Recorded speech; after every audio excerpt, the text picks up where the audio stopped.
नीतीश, क्या होगा उपेंद्र कुशवाहा के बेटे का? क्या चिराग पासवान एमएलसी चुनाव में खेला करेंगे या फिर कुशवाहा उन्हें मना लेंगे?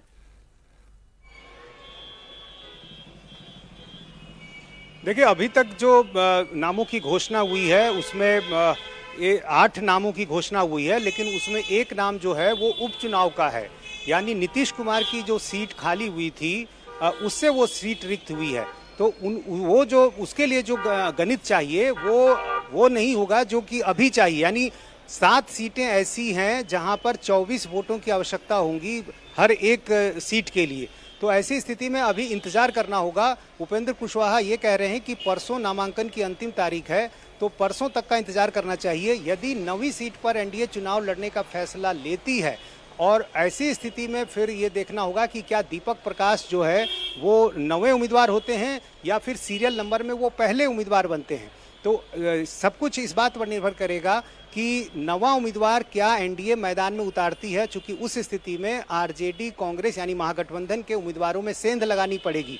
तो जाहिर है ऐसे में पहली नज़र में आप देखें तो दीपक प्रकाश को खतरा जरूर दिख रहा है, क्योंकि अब तक जो नाम घोषित हुए हैं उसमें यदि आप देखें तो जो आंकड़े की आवश्यकता है एमएलसी सीट को जीतने के लिए वो बनता नहीं दिखता है। लेकिन यदि एनडीए ये तय करती है कि हम नवा उम्मीदवार भी उतारेंगे और महागठबंधन के वोट में यानी उनके विधायकों में पार्षदों में एक बार फिर से सेंधमारी में कामयाब रहती है। चूंकि राज्यसभा जो चुनाव हुए थे आपने देखा कि कांग्रेस के 3 और आरजेडी के जो 1 विधायक थे वो टूट गए थे।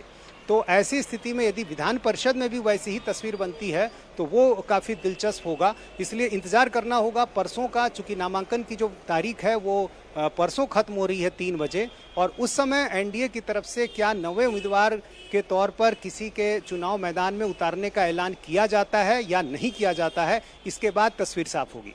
उपेंद्र कुशवाहा भी यही कह रहे हैं, नीतीश की इंतजार करिए, अभी नामांकन खत्म नहीं हुआ। लेकिन चिराग पासवान या उनकी पार्टी का इस पर कोई बयान सामने आया है? क्या उनकी तरफ से कहा जा रहा है कि उनका कैंडिडेट पीछे हटेगा या फिर वो डटे हुए हैं कि उनका कैंडिडेट इस एमएलसी चुनाव में उतरेगा ही?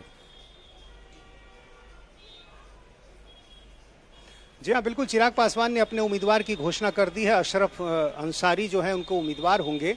तो ऐसे यदि 202 जो विधायकों की संख्या है एनडीए के पास, उस लिहाज से देखें तो जाहिर है 9वें उम्मीदवार की गुंजाइश नहीं बनती है बिना सेंधमारी के, यानी महागठबंधन के वोट को तोड़े बिना उसमें गुंजाइश नहीं बनती है।